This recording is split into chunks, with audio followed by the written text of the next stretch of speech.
Broadway's My Beat, from Times Square to Columbus Circle, the gaudiest, the most violent, the lonesomest mile in the world.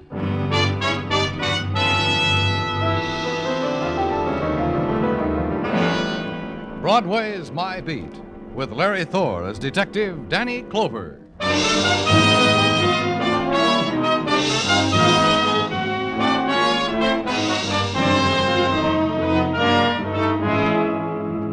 When it's December and the winter has caught hold, Broadway comes up with a miracle.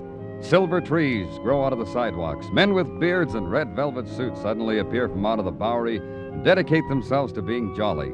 And reindeer roam the tundra of the spectaculars. It's a time of Crosby records, noses against department store windows, and wishing you'd kept up the Christmas Club payments. Everybody's happy. Even the finance company sends you season's greetings.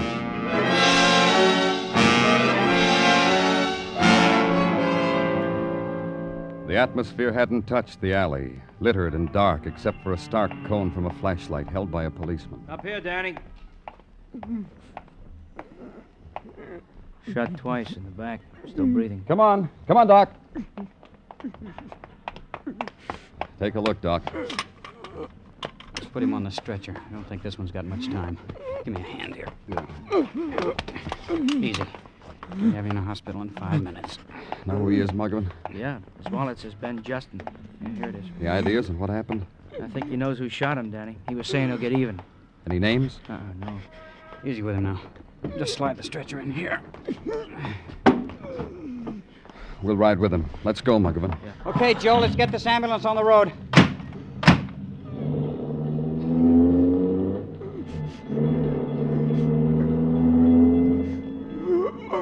Kill him with my bare. Who are you going to kill, Ben? Watch it, Danny. Flat him out. Here, hold the bottle up like this. Yeah. Is it all right if I talk to him? You better hurry. Who shot you, Ben? Can you hear me, Ben? Ben? Wait a second. Hey, Joe, you can take it easy. Take your time. He's dead, Danny. Then the slow ride through swarming avenues, the slow tolling of the ambulance bell, because the rhythm of death is slow. And through the windows of the moving car, the procession of fleeting faces, of melting forms scurrying from the bitter touch of an unknown wind. Then suddenly, at a stop, because death in the city must wait its turn, the face peering in, avid for a furtive glimpse at pain, seeing only the shroud-covered man, turning away in regret. The ambulance moves again, and within it, silence, because there are no more questions that can be asked of the dead.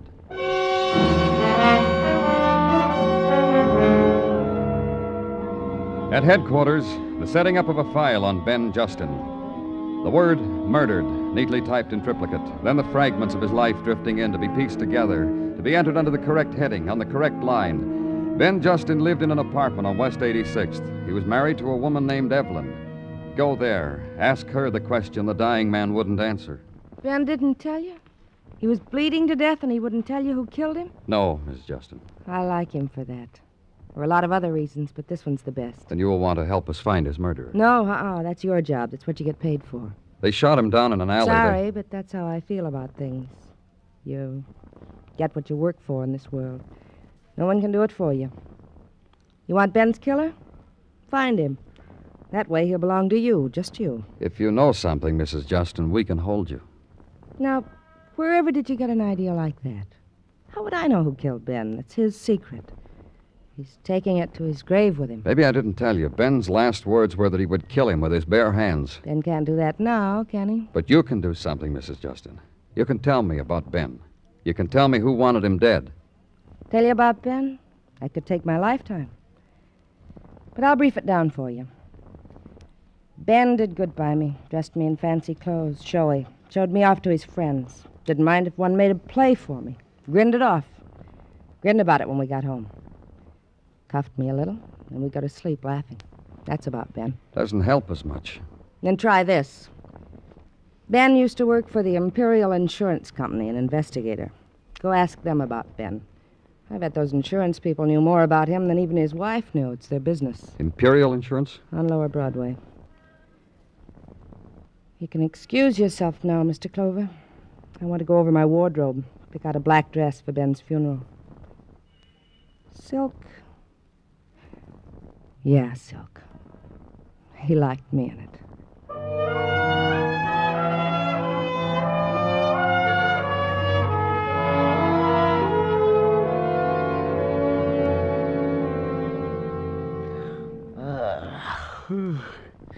Yeah, it's very intriguing what you tell me, Mr. Clover. Look, why don't we go downstairs and chat about it over a cup of coffee? Now, Mr. Cogan. Oh, you don't understand, kid. I haven't had my breakfast. How can I do my best for Imperial Insurance without something hot in my stomach? We're trying to find out who killed the man. For this, I have to miss my breakfast? I tell you don't understand. My wife sleeps in the morning. She doesn't Ben make Justin me used to work for you. I want you to give me what you know about him. Now. Because it won't wait. Oh, on an empty stomach? All right. All right. Yeah, he worked for us. One of our hottest cases. A year ago, he kissed us goodbye. You don't know anything about him after that. You're just... Look, kid, did I say that? I know a lot about Ben. Let me open my mouth a little, huh? It's open. A year ago, we put Ben on the Colton murder case. Remember it? Who doesn't? Mrs. Colton found murdered, shot to death in her house on Long Island. That one cost us, the company, $100,000. The police were handling it. Why did you put a private investigator on it? Oh, don't let it bother you. Justin flopped, too.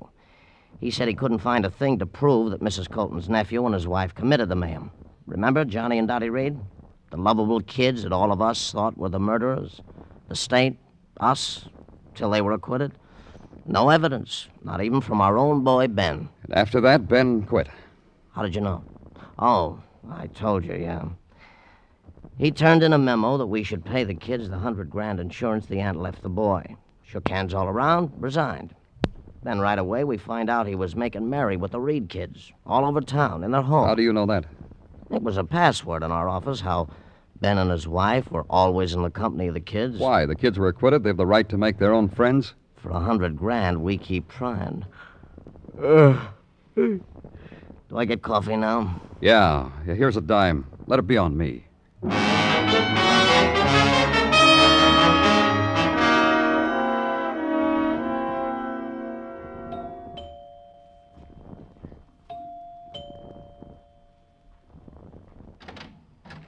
Hello. What can I do for you? My name's Danny Clover from the police. Yeah. Is your name Reed? Yeah, that's right. I wanted... You got the look in your eyes. You want to talk to me, don't you? Come on in. And here. I know that look, Mr. Clover. The police and I have been chummy before. Is your wife here? Vacuuming the rugs in the dining room. Dottie! Hey, Dottie! Yeah, what do you want, Johnny? Turn off the Lewitt and come in here. We got a caller. I hope you don't mind the way Dottie looks. Holiday cleaning. What'd you say? Oh. This is Danny Clover, Dottie. He's from the police. I'll be honest with you, Mr. Clover. I'm busy. Well, just a few questions about Ben Justin. Guess I'm right, Dottie, huh? Soon as I saw this morning's paper, I told you a policeman would be twirling his hat at the door. Then you talk to him, Johnny. I've got to get my work done. I'm afraid you'll have to hold it off for about 5 minutes, Miss Reed. Do you have a warrant? I don't need one. All I want... Dottie gets all mixed up. Ever since the cops scared her to death last year, well, she just could be lost, and the only person around a cop, and she wouldn't ask him which way was home. Johnny isn't kidding. Cops. How well did you two know Ben Justin? We're not going to his funeral. Not even flowers, Mr. Clover. Funny. I heard you were pretty good friends. 2 weeks ago, Johnny and I took turns yawning in his face. He still wouldn't go home. Then he used to drop in here often. Maybe a couple times a month. When I shook his hand after we were acquitted, he took that to mean buddy.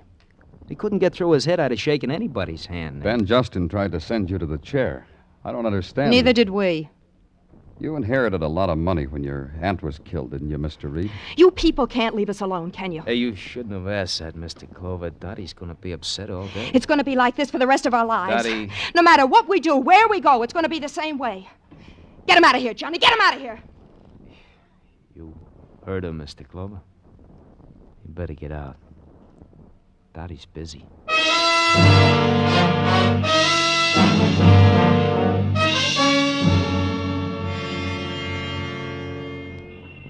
Mind if I turn on the radiator, Danny? It's cold in here. Huh? How can you stand it? There.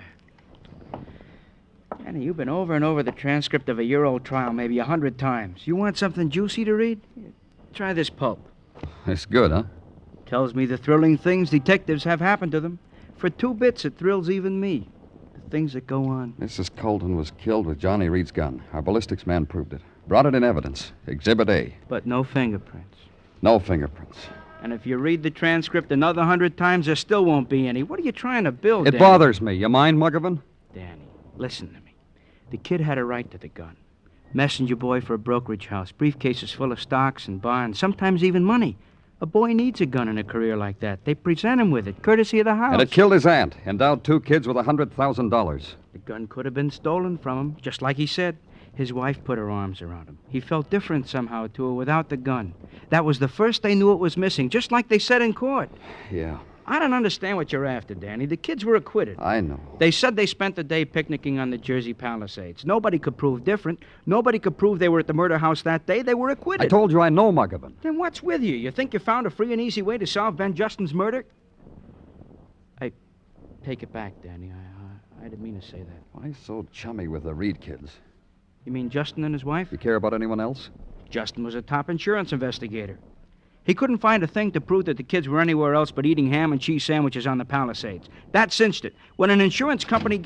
Danny, you gotta go. You just gotta. Here, I brought your overcoat. I'll help you into it. There's not too much to Taglia. Where am I going? To the residence of one Mrs. Evelyn Justin. She just phoned in, Danny. She was crying, then screaming. In between said cries and screams was sandwiched that someone was trying to kill her. I made her go slow so I could take her down in shorthand. Here, Danny, her very words. Yeah, get your coat, Muggavan. It's a cold ride.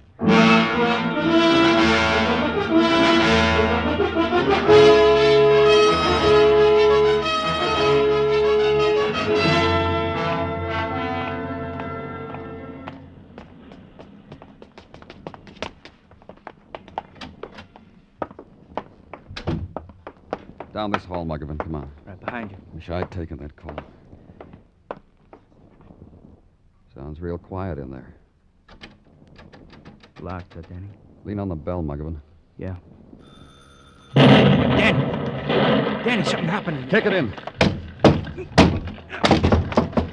Mrs. Justin! Watch it, Danny. The place is a furnace. Mrs. Justin! Danny, you can't go in there. Don't be crazy. Yeah. I don't understand. What happened? We ring the bell, we blow the place up.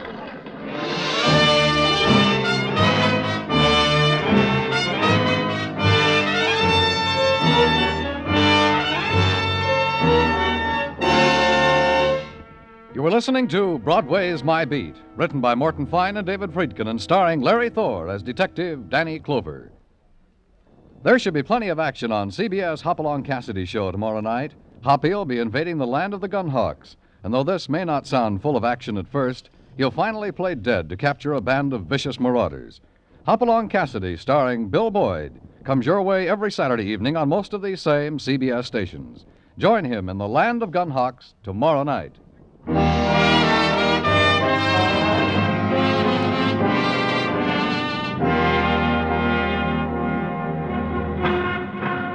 On the eve of the holiday, Broadway opens wide its loudspeakers, takes last year's tinsel off a back shelf, considers its tarnish, shrugs, and hangs it in a doorway, in a shop window, just above the summer resort sports shirt sprinkled with artificial snow and decked with dust-covered holly. It makes glints in the winter's sun, sways gently in the winter's wind. It makes you all warm inside, doesn't it, kid? The warm-eyed women walking by, hugging the warm fur close to them. Makes you merry. And the music floating out of the metallic throats. Good, huh, kid? But turn it up. That way you won't hear the dissonance of death. That way it won't intrude that explosion uptown. Anyone killed? No one knows yet, but when they do, it'll be given to you, hot off the presses, shining from the Translux, gift-wrapped with red ribbons. But before that happens, they've got to clear away the charred litter, hold the crowds back, assure the lady her kid wasn't in there. You don't know where he is. And then finally a man comes up to you. It's all clear now, Danny. We can go in. Did they find anything? Uh-huh. They said in the kitchen. They said to watch ourselves. The walls are still smoldering. Okay, let's go, Muggavan. Yeah.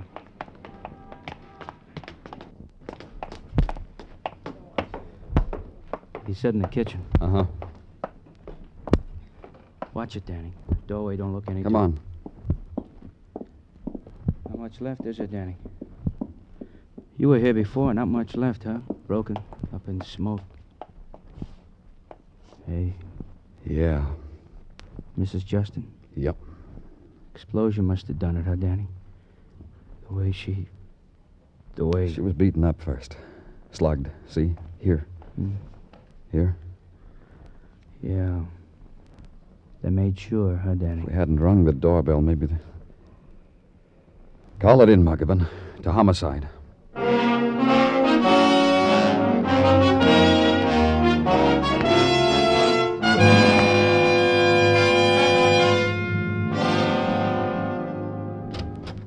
Hi-ho, Danny. I come bearing gifts from the boys in technical. To you. You thank them for me, Gino. Goes without saying. Christmas is coming, Danny. Courtesy is the motto of the season. A fella has to... Goes without saying. What have you got? Gift number 1. You are confirmed in your deduction that Mrs. Justin was slugged, left unconscious well, you were there, Danny. I don't have to spell it out for you. No, Gino. For this pearl, my thanks. This, a poet once said... Tartaglia. Yeah, Danny. Gift number 2. The doorbell was rigged to a booby trap of a type commonly used in the last... What am I saying?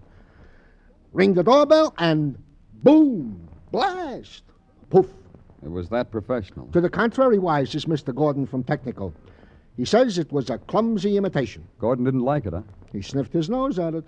However, in the matter of an inferno machine, what matters clumsy, huh, Danny? Anything else? Nothing else. Except an itching in my brain. Huh? Yeah.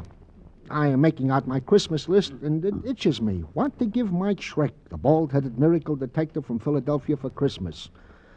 The joy he has brought me. I should return it with a likewise.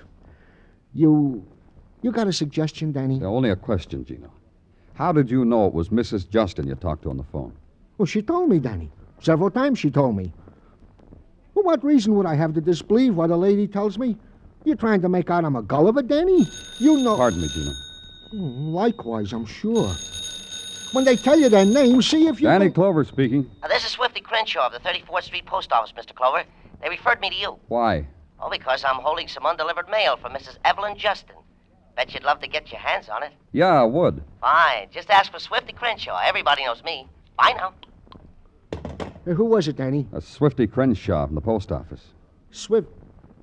Cren? See? See how you two can be a Gulliver, Danny?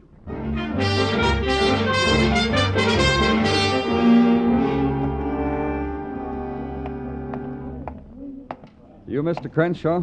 You bet. My name's Clover. I spoke to you on the phone a little while ago. You bet. Just wait here.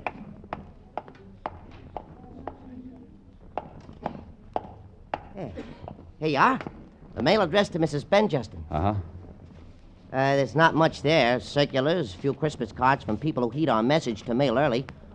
One there that's sealed, and the sender tried to mail it third class. Postage due on that one, but I guess we can forget it, huh? I can save you trouble turning over that postcard. It's for a free grease job with 15 gallons of gas. That other is for a book overdue at the library. You've been having yourself a time, haven't you, Mr. Crenshaw? Hey, you bet. What's in this envelope? How do I know? It's no use holding an envelope like that up to the light. It's manila. It's postmarked yesterday. Addressed to Mrs. Ben Justin. P.O. Box 626, 34th Street Station, New York, New York. Return address? The same. She addressed it to herself?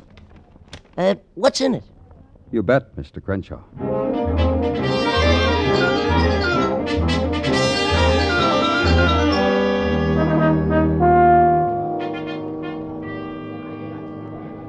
Hold on, please.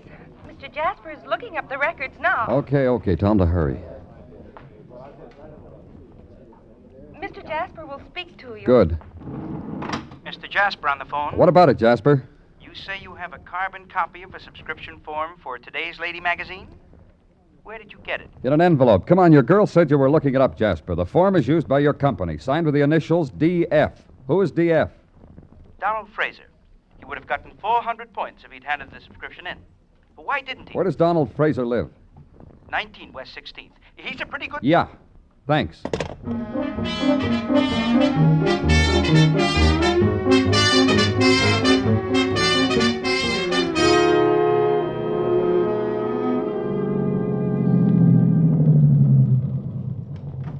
better come along, Muggavan. Right.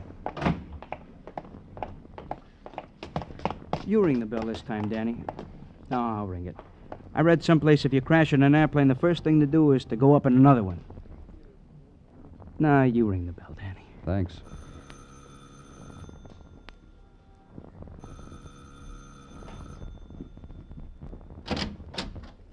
What do you want? You Donald Fraser? So, what do you want? We're from the police.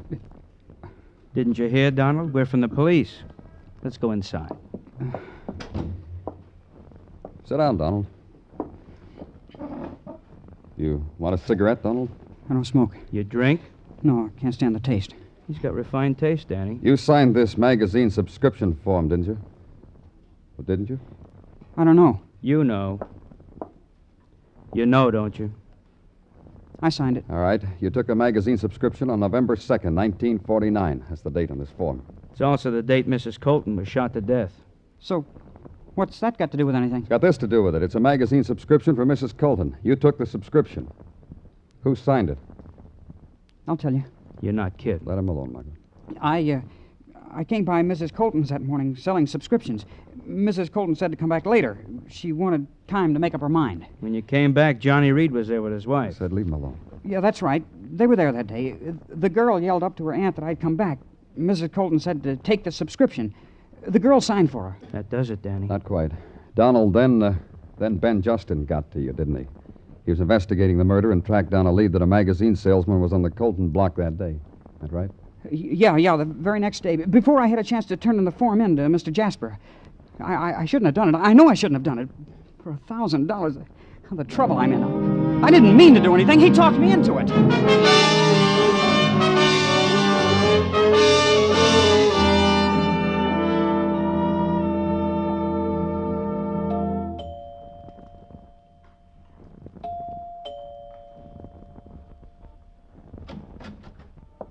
No, it's you.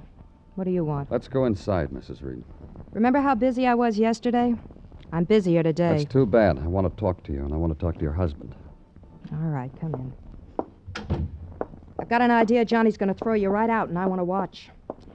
Johnny! Johnny! Yeah? Look who's here, Johnny. Huh? Oh. Hiya, Mr. Clover. Can I get you something? I just broke out a quart of beer. No, thanks. I want to talk to you alone. Sure. My pleasure. Go make us some coffee, Daddy. I told him you were going to throw him out, Johnny. You're making a liar out of me. Just get the coffee, Daddy. Then you'll throw him out? If he annoys me. All right, Johnny. Now, what's a good word, Mr. Clover? What have you been doing with yourself lately, Johnny? Oh, this and that. I got enough money. I'm lucky with the horses. The money gets used up and replenished. I envy you. Yeah, got a system. That's fine. I'm glad to hear of it. Is this what you come all the way out here to talk to me about? You impressed me the last time I talked to you. You kidding? No, I'm not. Say, you think Dottie needs any help with the coffee? Probably. She's all thumbs. But she doesn't like you, Mr. Clover. Maybe if I help her with the coffee. Yeah. Why don't you do that? Help her with the coffee. Mine's with cream, Mr. Clover. 2 sugars. What do you want? I just came in to tell you to get your hat and coat. That sounds familiar. That's right. You're under arrest. Hey, you're doing all right, Mr. Clover. You're under arrest for murder. Let me tell you why it sounds familiar, Mr. Clover. Because it's happened before. What happened before? A year ago, when Johnny and I were arrested for the murder of his aunt, the police separated Johnny and me. Then one cop came to me and said Johnny'd confessed. That way I was supposed to break down. They did the same thing to Johnny. Oh, as a policeman, you're a real nothing, Mr. Clover. A real nothing. Hey, let me laugh with you, huh? Say, you remember what they tried on us before, Johnny, trying to make us confess? Well, your friend Clover just tried it again. Oh, Clover. All right, you had your fun. Don't you think you ought to go home now? I haven't had my coffee yet. Daddy makes such lousy coffee. It really isn't worth it. You know, I don't understand you. Throw him out, Johnny. That's what I mean. I came here to give you something for Christmas. Maybe I'm a little early. Maybe I should come back. If you're giving, we're receiving. What do you got? This. The magazine subscription form that your wife signed last year in your aunt's house. Where'd you get it? From Mrs. Justin's post office box at 34th Street Station. You got it figured, huh, Mr. Clover? Sure. It's proof that the two of you were at Ms. Colton's the day she was murdered. The piece of evidence the DA didn't have at your trial. Johnny, they can't try us again, can they? You, planning to reopen the trial with new evidence, Danny? It won't be necessary. Justin bought this subscription form from the salesman. He was blackmailing you with it. Then a little while ago, he got afraid of you two, passed it on to his wife. That's where she had it, huh? That's where she mailed it for safekeeping after you killed her husband. You thought you destroyed it when your wife called headquarters and had me set off that booby trap. And now you got it. Merry Christmas, Danny. How much you want? How much were you paying Justin before you killed him? Don't bargain. How much? All of it. Everything you got. I want you to sign a confession, you and your wife. Let me sit down. Think about it. Serve the coffee, Daddy. You gonna stir it with that gun? No. I'm gonna kill you with the gun. You want one slug or two? Johnny! Hey! This'll put you out of your misery, Johnny. You can have half of it, Mr. Clover. All of it. You can have anything you want. I've got what I want. Let's get your coat, Mrs. Reed.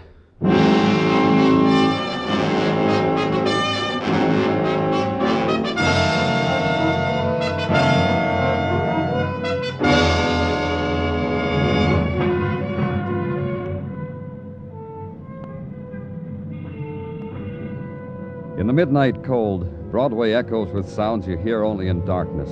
The fleeting whispers that speckle places where there's no sun. People pass and touch you. You look down, there are fingers of dust on your shoulder. It's Broadway, the gaudiest, the most violent, the lonesomest mile in the world. Broadway, my beat.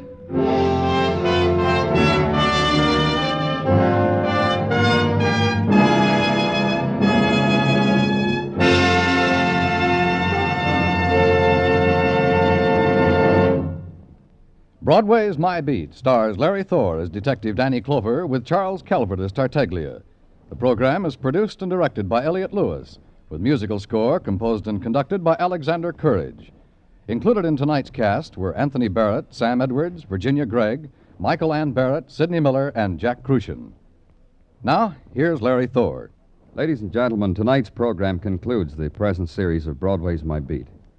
We thank you for listening and hope to return to the air in the near future when Danny Clover will bring you more adventures along the Great White Way.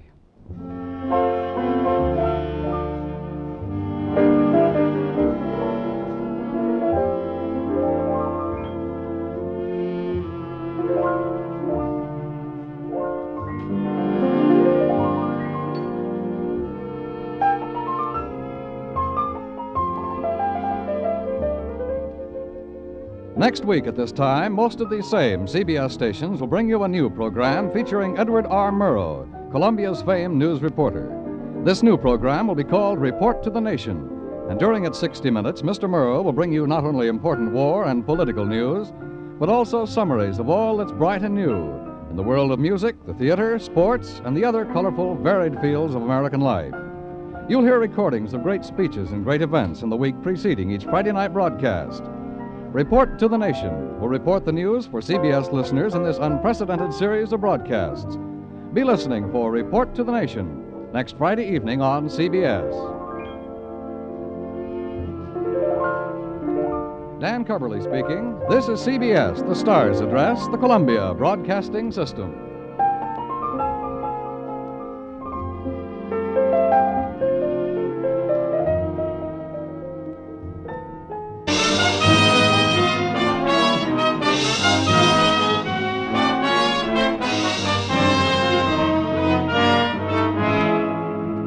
When it's December and the winter has caught hold, Broadway comes up with a miracle. Silver trees grow out of the sidewalks. Men with beards and red velvet suits suddenly appear from out of the Bowery and dedicate themselves to being jolly. And reindeer roam the tundra of the spectaculars. It's a time of Crosby records, noses against department store windows, and wishing you'd kept up the Christmas Club payments. Everybody's happy. Even the finance company. 5 minutes. Know who he is, Muggavan? Yeah, his wallet says Ben Justin. Yeah, here it is. The ideas and what happened? I think he knows who shot him, Danny. He was saying he'll get even. Any names? No. Easy with him now. Just slide the stretcher in here.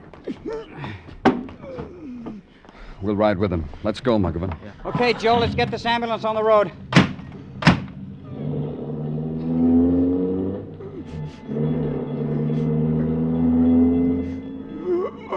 Kill him. Kill him with my bare hands. Who are you going to kill, Ben? When he sends you season's greetings.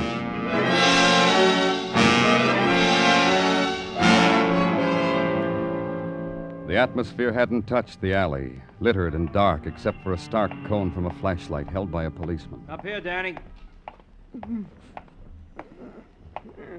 Shot twice in the back. Still breathing. Come on, Doc. Take a look, Doc. Let's put him on the stretcher. I don't think this one's got much time. Give me a hand here. Easy. We have you in the hospital. Watch it, Danny. Plasma. Here, hold the bottle up like this. Yeah. Is it all right if I talk to him? You better hurry. Who shot you, Ben? Can you hear me, Ben? Ben. Wait a second.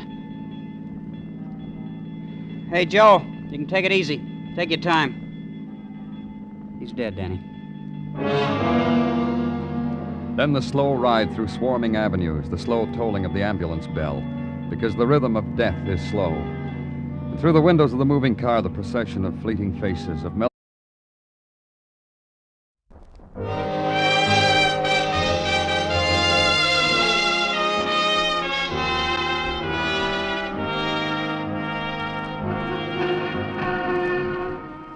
Broadway Is My Beat, from Times Square to Columbus Circle, the gaudiest, the most violent, the lonesomest mile in the world.